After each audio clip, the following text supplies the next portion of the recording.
Tonight, a state of emergency in Fingal. It's the kind of storm that is not possible to mitigate the damages from. Severe flooding brought on by intense rain. Plus, cracking down on downtown drug use. We also have obligation to members of those public visiting downtown areas that they feel safe where they're going. Woodstock police pushing for more enforcement. And calling for permanent relief at the pumps. I don't remember the last time I filled my tank all the way. The Premier's pitch for an end to gas taxes.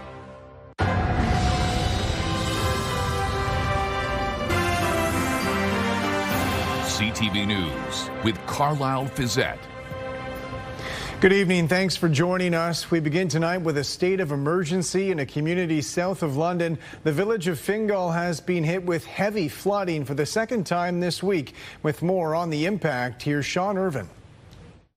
Angie Mailot is at her wit's end after watching water flow around her Fingal home and inside of it.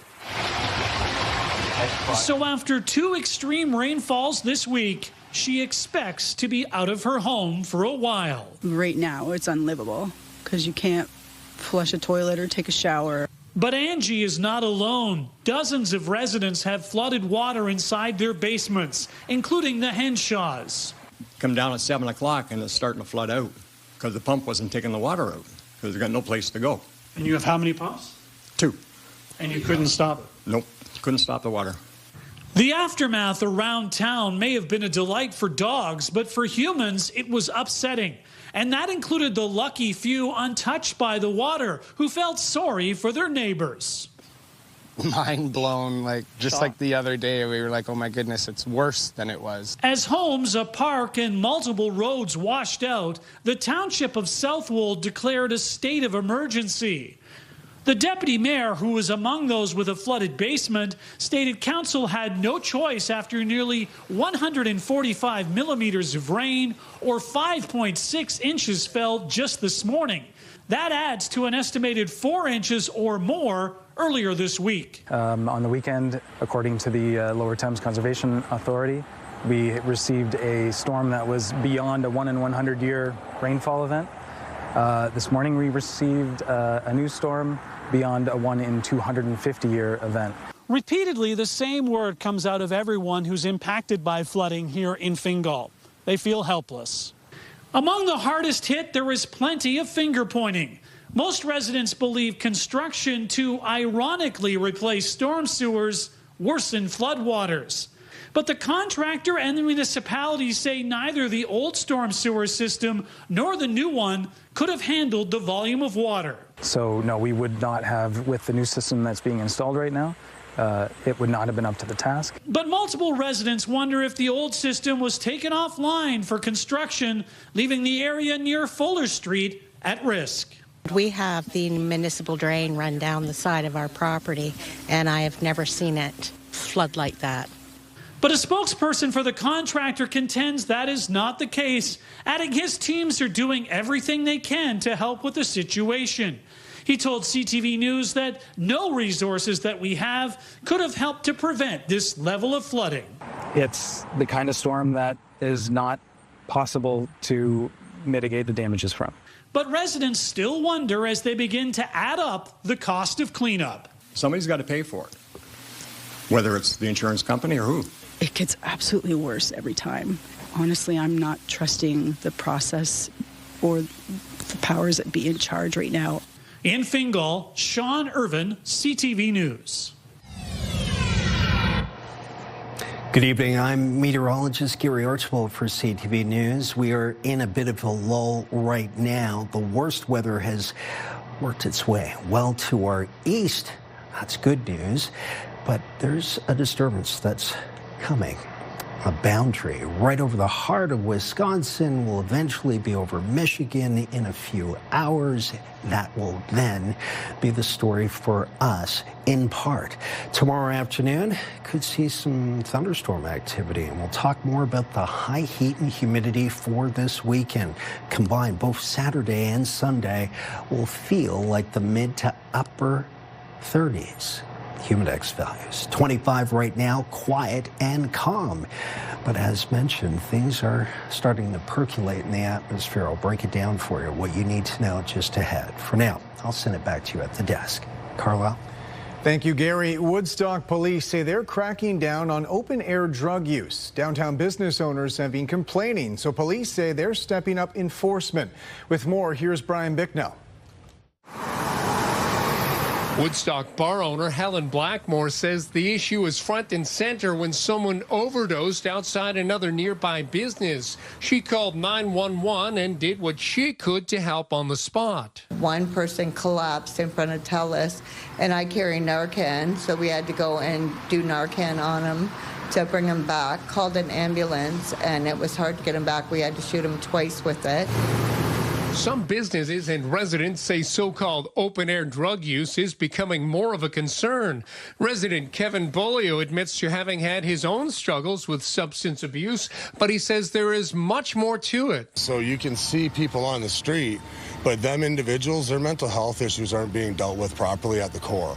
And so you can put a blanket problem over it, but really there's a lot of mental health issues going on. Woodstock police, meanwhile, say they have heard the concerns and they're taking action. They've been on an enforcement campaign throughout the summer to try to crack down on this problem. Police shared this image on social media of suspected fentanyl seized when an officer was on bike patrol downtown Wednesday morning and spotted two individuals in an alley. This followed a series of similar arrests and drug-related charges throughout the month of July. Media officer Constable Pritpal Finn says officers use their best judgment with each situation. We also have obligation to members of those public visiting downtown areas, visiting public spaces, that the public spaces remain accessible to them, that they feel safe where they're going with their children, with their families. They're not exposed to illicit drug use and needle use. Listen, we've got issues everywhere, okay? The interim head of the downtown BIA says in spite of problems common to all cities, downtown is still a vibrant place to visit. People like to focus on negative, but there's so much more positive that significantly outweighs it. Yeah. You know, it's a safe place. People are always downtown.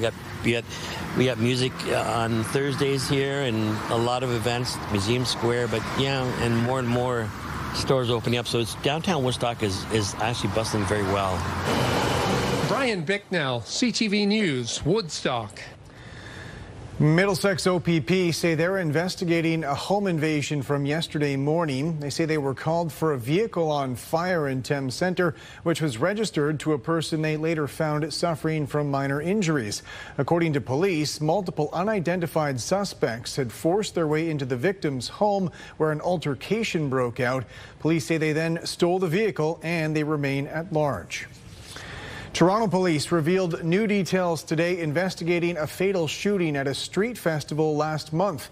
They say they've laid first-degree murder charges against two teenagers. With more, here's Janice Goulding. This was St. Clair Avenue West the evening of July 11th. Mass hysteria after a mass shooting in a crowd of thousands. So when you heard the gunshots, what did you do immediately? I went flat, right on my stomach. Harshala was serving customers on his patio. Then I saw a victim over there. Two men killed in total in what police are calling targeted shootings and 5 innocent bystanders wounded. I got very jumpy and I hear some certain noises and I hear more sirens now. While business owners and local residents work to overcome their trauma, police have worked countless hours to capture two 18-year-olds whom they believe are responsible. Both accused now face 37 criminal charges, including 2 counts of first-degree murder and 5 counts of attempted murder. On Wednesday, the emergency task force executed a search warrant near Weston Road in St. Phillips and arrested 18-year-old Josiah Massaro Gill. A short time later, another team arrested 18-year-old Lewis Downey near Church and Wellesley. This is a best-in-class team of investigators under the leadership of Inspector Ted Lumanis. Their clearance rate currently stands at 86%. After finishing 2025 at 93%, the highest in our modern history. While applauding the work of homicide and missing persons investigators, police once again continued to call for meaningful law reform. This investigation is about gun violence and the willingness of young people to use guns with complete disregard for human life and the safety of anyone around them. While expressing some relief about the arrests, many local business owners expressed concern about how this could happen. Within a month, that was a really good turnaround. I was pretty pleased to wake up to that news this morning. The fact they're so young, it's troubling. I don't know how that they think that it's okay to be carrying guns in the first place. They're not thinking of everyone else. And the head of the local business improvement area says the arrests changed little. On July 28th, the Hillcrest Village BIA pulled sponsorship for the event. Restaurants don't want to be, have to hire bouncers or be bouncers. The residents don't want to put up with the noise, the behavior, the garbage. The festival has outgrown the neighborhood. I think it needs to move to a bigger and a better place where everybody can enjoy it and safely. So while they're pleased at the quick police work, many in the area say they're hoping an investigation like this won't ever be needed again in their neighborhood. Janice Golding, CTV News. Premier Doug Ford has written to the Prime Minister urging him to extend the federal gas tax suspension or even make it permanent. As Siobhan Morris reports, as things stand, that relief at the pumps expires next month. It's a simple errand that's felt like punishment the last few months. I don't remember the last time I filled my tank all the way. I must spend money in the $800 monthly gas bill. The uncertainty causes so much stress on us, especially when it comes to people who commute long distances. Prices pushed ever higher through the U.S. war with Iran. In mid-April, Mark Carney's government pulled the brakes on some taxes folded into the pump price. This will remove up to 10 cents per litre on gasoline and 4 cents per litre on diesel fuel. Ontario first shaved about 6 cents off its gas tax in 2022, making it permanent last year. The federal tax break expires on Labor Day. We should cut it permanently because that reduced the cost of goods being shipped from one place to another. Months later, Premier Doug Ford has put that in writing, asking Mark Carney to extend relief until at least the new year, if not forever. The federal Conservative leader made a similar call yesterday. Get rid of all gas taxes for all of the year to save Canadians 25 cents a litre, $20 a fill-up, and $500 by Christmas. The Canadian Taxpayers Federation applauds Premier Ford's pitch. They hope other provincial and territorial leaders will pipe up. If the other premiers join in on this call to keep this gas tax cut permanent, it would increase the pressure on Prime Minister Carney to actually follow through with this. There's no firm answer right now from the feds on whether or not they'll make the change, but a spokesperson for the Minister of Finance writes in part that the government will continue to pursue measures with the provinces that advance its growth and competitiveness agenda, lower costs and the sources of them in a challenging global economic environment. From the pump, a plea for a reprieve, however small. Anything you can do for Canadians to help reduce the cost of living, gas prices included, would be, very welcome by Canadians. Siobhan Morris, CTV News. Firefighters in British Columbia are reporting progress knocking down a wildfire that has destroyed more than 200 homes in the province's interior. And as Andrew Johnson reports, some of the smoke has actually helped those efforts. Summers on Kootenay Lake are supposed to look like this. Today, this paradise is being choked out by wildfire smoke, and so is Calgarian Jed Kaplan's vacation. Smells like a campfire. Right now, it's just hard to see. The sun is kind of dim. The smoke from more than 100 fires in BC and others in Washington state has raised the health risk to the highest level in the southeastern part of the province, with children and the elderly advised to avoid much activity outside. It's definitely affected my hiking, so I'm just doing a short walk today, and yeah, not great. Kaplan is also a climate scientist and says even though Canadians are now being exposed to summer wildfire smoke more often, there is a lack of research on how much damage is being done. We don't really have a very clear idea of what long-term exposure to wildfire smoke is going to do for a lot of the population. In the short term, the smoke presents one upside. It's helping to calm down fire behavior in the Bradley Creek complex of fires that have destroyed more than 200 homes near Vernon, where thousands of people remain evacuated.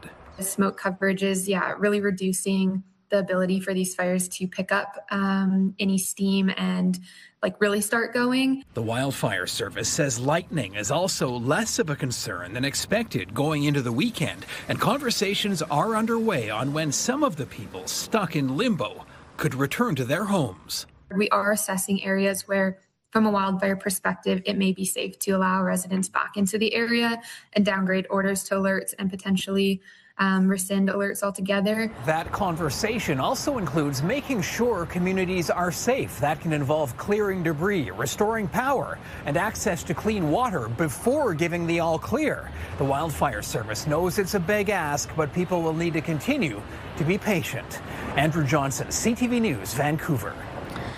Southwestern Ontario researchers are asking for help tracking mosquito populations, trying to identify an invasive species before it can start causing problems.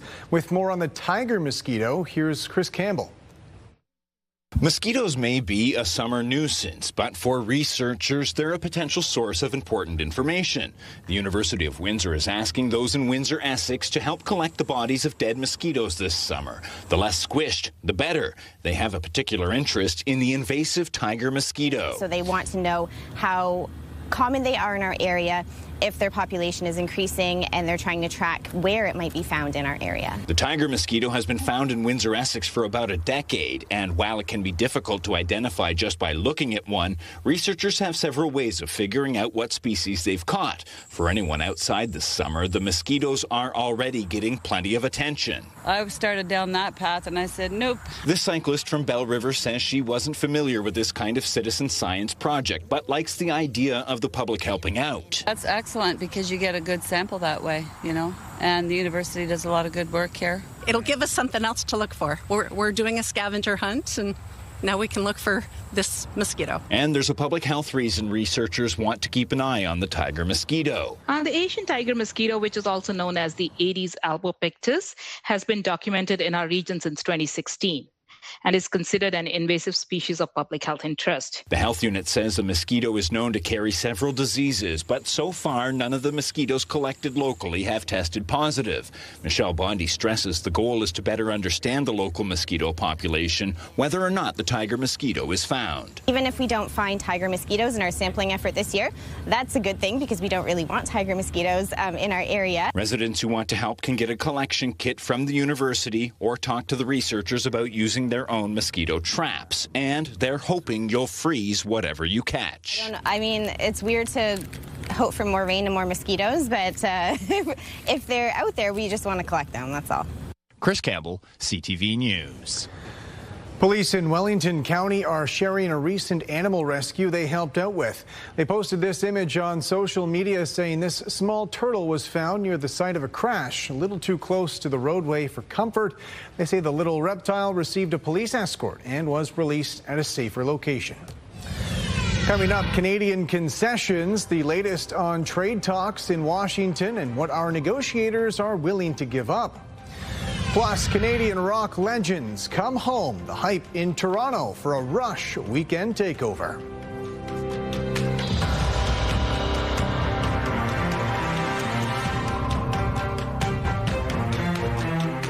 Download the CTV News app and stay on top of local stories as they unfold. We begin tonight with Ontario's latest. Customize your feed and watch live wherever you are. ctvlondon.ca, your home for news. Welcome back. CTV News has confirmed specific details from trade negotiations between Canada and the United States. They include lowering U.S. tariffs on steel and aluminum in exchange for lifting American alcohol bans and some concessions on dairy. With the latest on those talks, here's Judy Trin. After 90 minutes of intense trade talks in Washington between top Canadian and American officials, some details are emerging about what cards Canada is willing to play. This is about concessions if there's to be concessions on both sides. It can't be a one-way street. which is what the American position has been up until now. Industry sources tell CTV News that Canada is willing to drop counter tariffs on autos and convince the provinces to put American alcohol back on shelves if the U.S. agrees to reduce steep tariffs on key sectors such as forestry, autos, steel, and aluminum.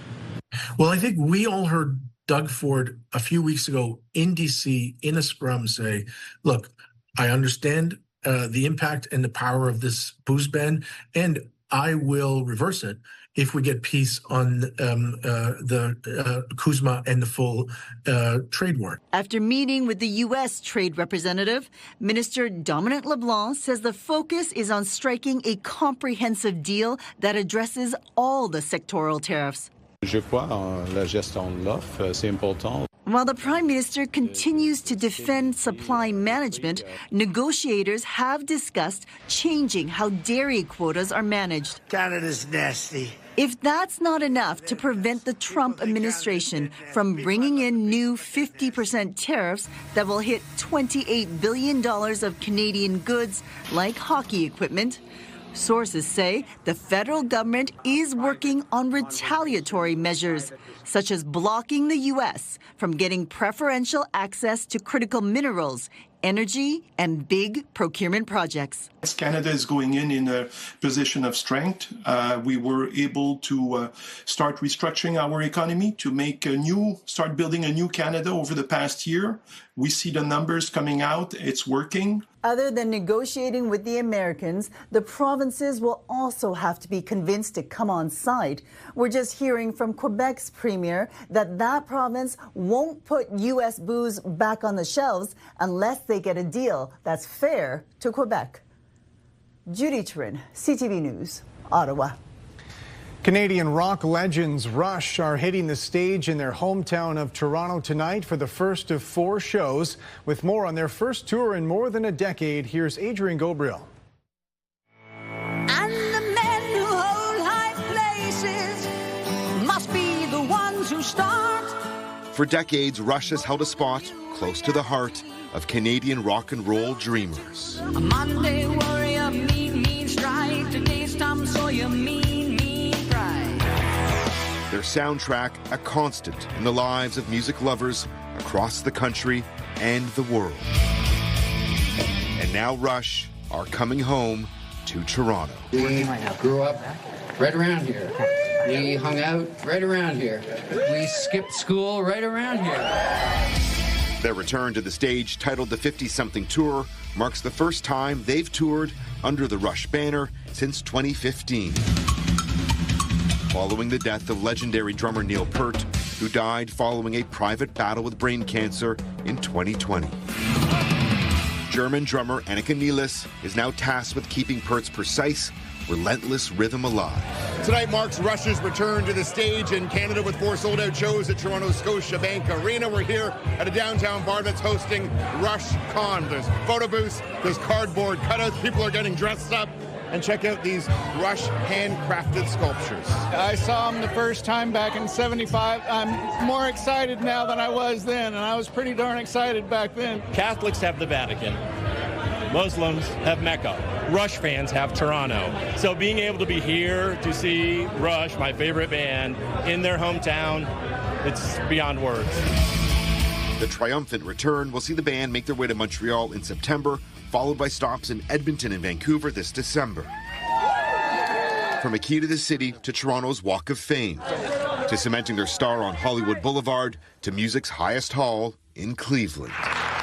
The officers of the Order of Canada are now returning to their place as the country's rock and roll sergeants in arms.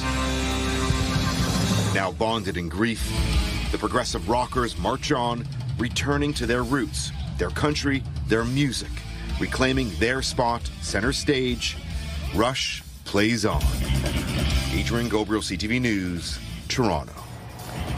Meteorologist Gary Archibald with me tonight. And Gary, we've seen quite a range today. We saw the impact of the rain and the floods south of London from this morning, but now we're getting into the weekend and a hot and humid start.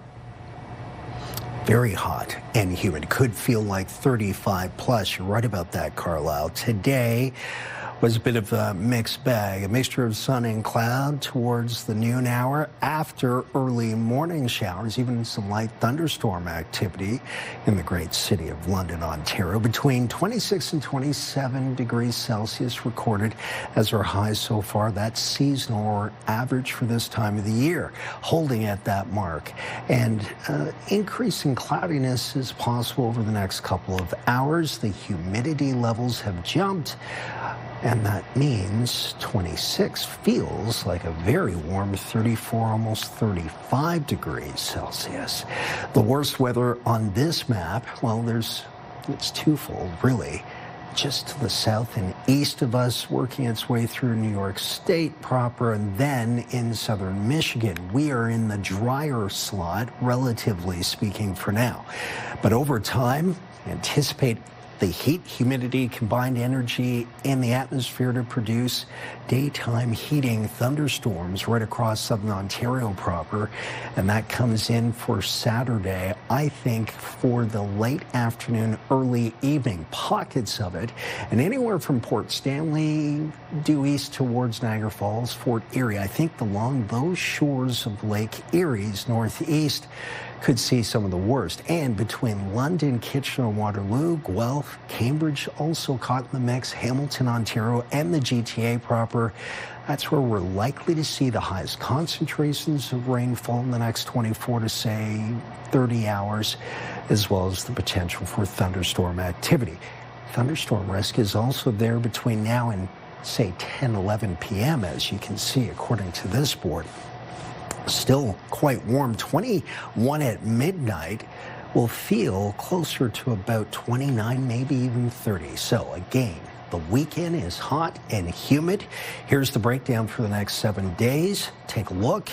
Probability of occurrence, 60%, so that's moderate. Likely showers more so than thunderstorm activity in the afternoon. Sunny on Sunday, 29 is hot. High UV both days, so do protect yourself. Monday, Tuesday, clouding over and cooling off a bit. Showers, a good possibility then as well. Keep the umbrella nearby. And then fairer weather and cooling down. Lots happening over the next 7 days. Temperature trending towards below seasonal by 2 to 3 degrees a week from now, Friday. Saturday, Sunday, similar looking forecast for the Midwest. Stormy in the afternoon, potentially hot and humid both days. Sunnier on Sunday. Monday, Tuesday, the next system. Area of low pressure keeps things cloudy, rainy, and cooler, but seasonal. And then take a look at the midweek. Fair, but Friday to end it, we're looking at possible showers and a cool 21 or 22, a low of 14. Boy, summer over yet? No, we still have a few weeks left. Let's look at your weather. Carlyle? Thanks very much, Gary. Still to come, unwanted calls made illegal. France bans telemarketing practices, threatening serious fines for breaking the rules. Join me for the iHeartRadio Pure Country Countdown this weekend, where we take a look at the biggest country songs across Canada, and we find out which country stars are headed to TV, including Riley Green, Shania Twain, and Jelly Roll's ex-wife. All the details coming up Saturday morning at 9, Sunday afternoon at 4.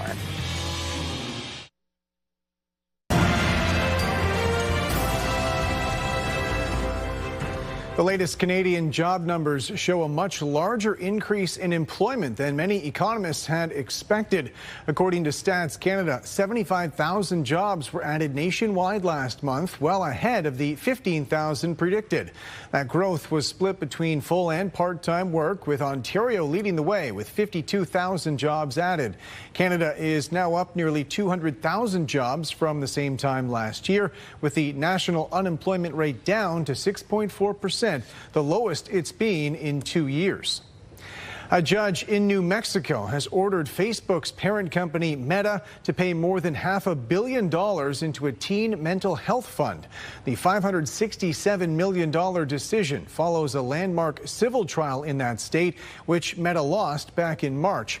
Meta officials are accused of intentionally including features on their platforms that feed social media addiction while failing to prevent child sexual exploitation.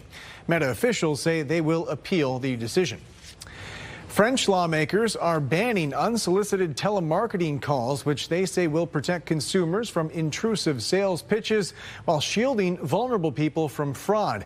With more on the expected impact, here's Stephanie Mazzotti.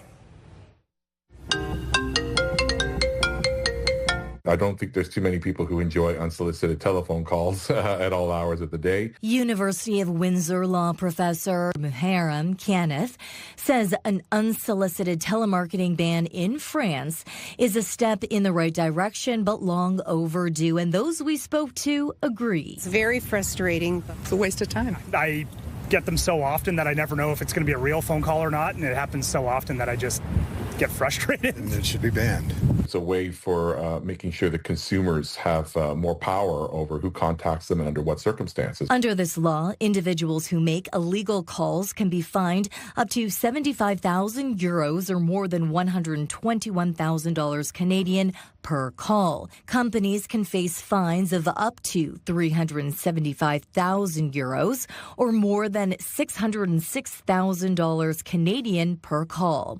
There are exceptions. Consumers may consent to receive marketing calls, for example, by checking a consent box on a form or if they have a prior relationship with the company. But Kianis says that won't stop every unsolicited call. If that call is taking place in a jurisdiction where the European Union can't go after that person, well, the argument is pretty much academic at that point. If you live in Canada, you can reduce the number of telemarketing calls you receive by registering your number on the National Do Not Call list managed by the CRTC. I think it was successful initially. The way that people have gotten around our Do Not Call registry is essentially to move their call centers offshore. In a statement sent to CTV News, the CRTC considers multiple approaches to reducing unsolicited communications to Canadians, including compliance and policy measures. It goes on to say they are following the initiative in France with great interest. Kiana predicts Canada will follow with a similar ban. If we want to do business with something like the European Union, then we're going to have rules and regulations that very closely mirror what they have. Stephanie Mazzotti, CTV News. Canada's main stock index rose today on strength in the basic materials sector. The TSX gained 245 points. In New York, the Dow added 152. The Nasdaq is up 342. The Canadian dollar gained a third of a cent today. On commodity markets, gold added $100 an ounce. Oil is up 89 cents a barrel. Later on CTV News, an audition for the big leagues. Pro scouts on Prince Edward Island checking out the best young players this country has to offer.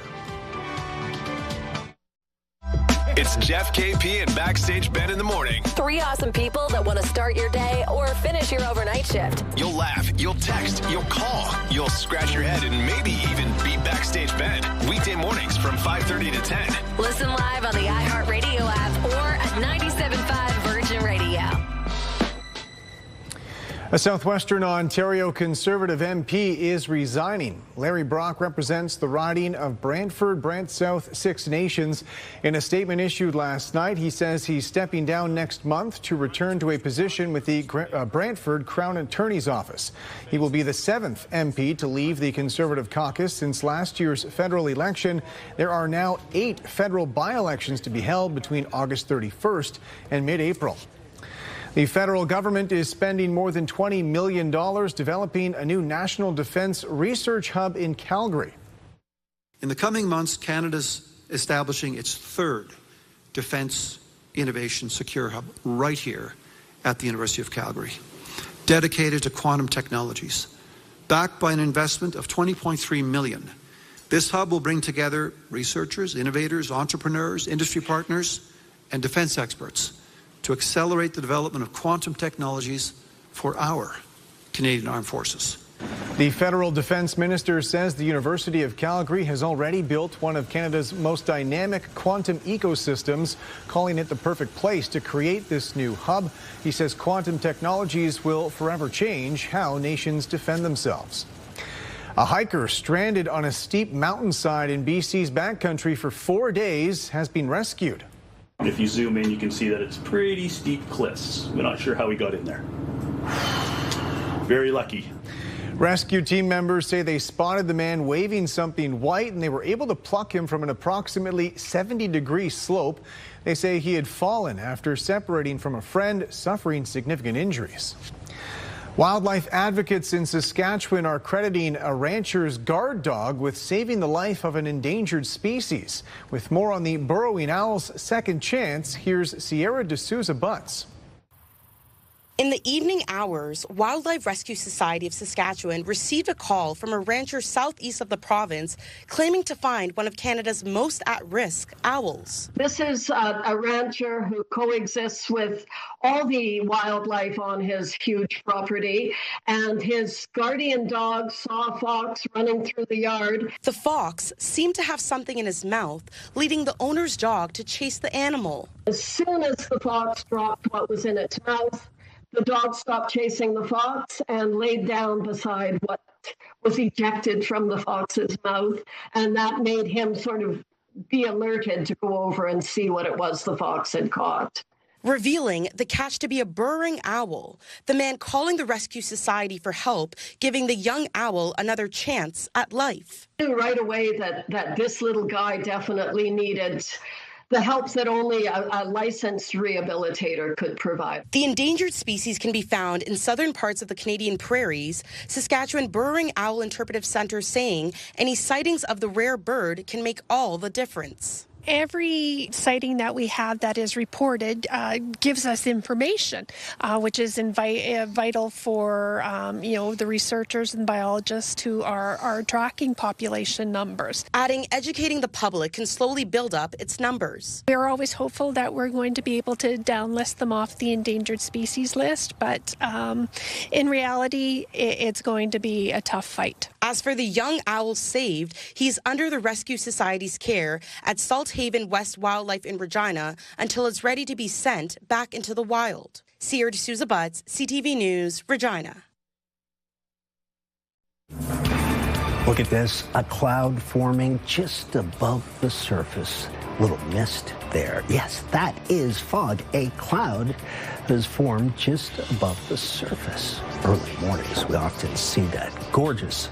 Love this particular capture. Thanks to Jim St. John for sending it in. We're talking heat and humidity for the weekend, potential thunderstorms in the afternoon, and it will feel like the low to mid 30s both Saturday and Sunday. Saturday, showers, potential thunderstorms in the afternoon. Sunday looks better, warm still, and sunnier. Use your sunscreen, of course, and wear those sunglasses. Do enjoy. Police in Thailand say a student opened fire at a high school near Bangkok today, killing at least 7 people. A witness says students hid inside a classroom after hearing gunshots from another building. Police later knocked on the door and escorted them to safety. 5 teachers have been reported dead, along with the 14-year-old suspect's grandparents. Police say the shooter also turned the gun on himself, dying by suicide. More than 30 people, including several children, have been injured. Republican members of a U.S. Senate committee have voted to hold America's former top doctor Anthony Fauci in contempt of Congress for declining to answer questions about his guidance during the COVID-19 pandemic.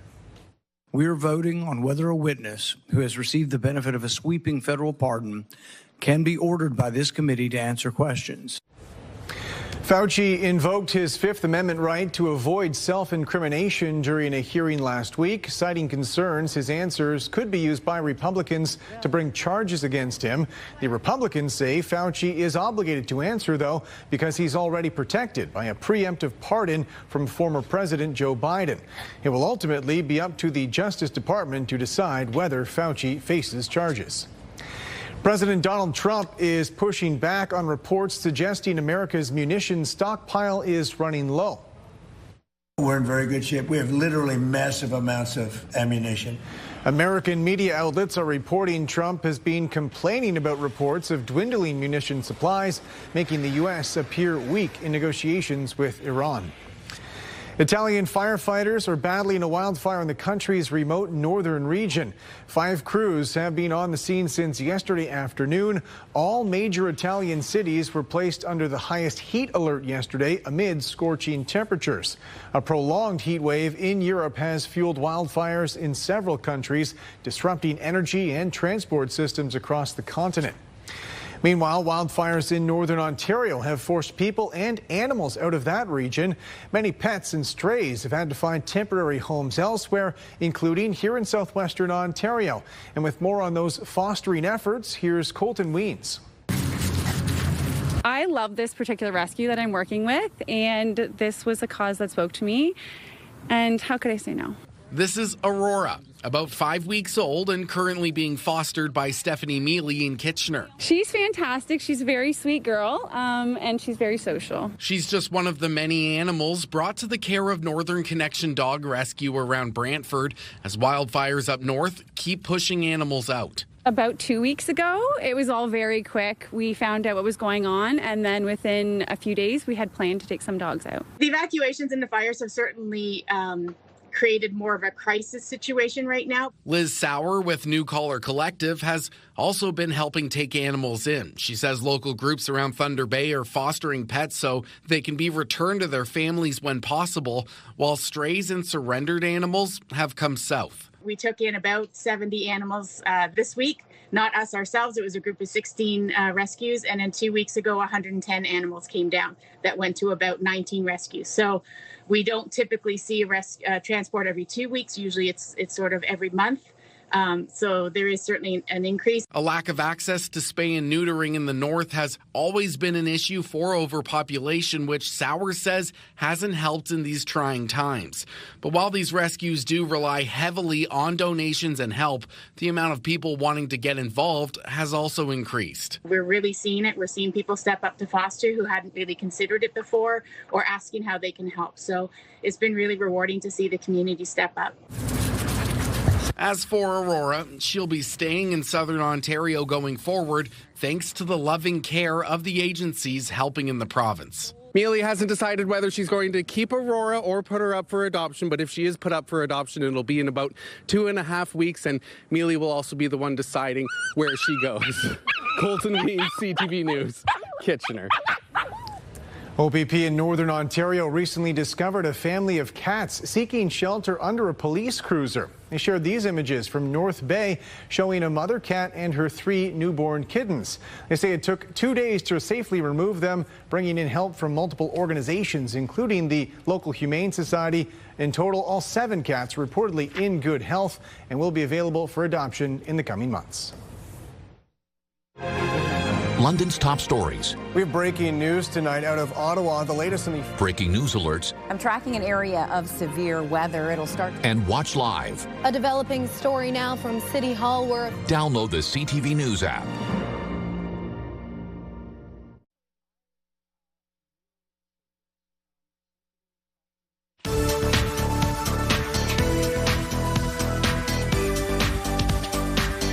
August 7, 1973, was just an ordinary day in the Oxford Park area of London until just before noon. That's when a backhoe operator accidentally destroyed a gas line regulator. The increased pressure turned furnaces and gas stoves into bombs. 10 houses exploded, another 40 were damaged, and hundreds more were evacuated. 28 people were hurt, but amazingly, none of the injuries were considered serious.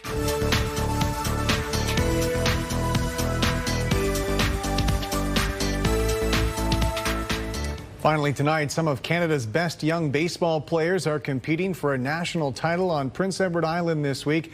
However, there's more on the line than just a championship medal. As Maria Saru reports, it's also an opportunity to perform in front of pro scouts. A home run gives Team Nova Scotia a reason to celebrate. But one big hit is only the start. We won a medal. We have a really good team. We have great coaches. We have a mission for this tournament. And there are bigger ambitions in play, especially for 17 and under athletes from outside the country's major baseball centers.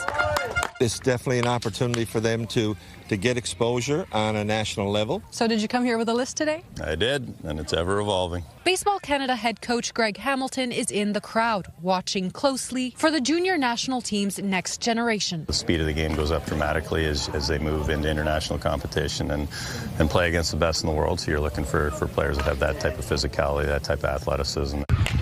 Even with so much at stake, there's more to the week than the results. It's always just fun to be around the game and just be able to experience it with all your friends you've known your whole life, just playing together. The small city of Summerside is building a reputation for hosting big sports events. And this one is making an impact beyond the diamond. Your busing companies get busy. We're spending money at local stores. Your pubs are filling up. Your hotels are full. So every sector is touched. For Team PEI, playing on home soil is a special moment. Home fans are showing up and, played in this field my whole life, but it's a pretty big stage. There's plenty of baseball left to play, with games continuing through Sunday when a national champion will be crowned. Maria Saru, CTV News, Summerside, Prince Edward Island. That's it for us. Thanks for watching. For your latest local headlines, you can always head to our website. And for all of us at CTV News London, I'm Carlyle Fiset. Have a great weekend.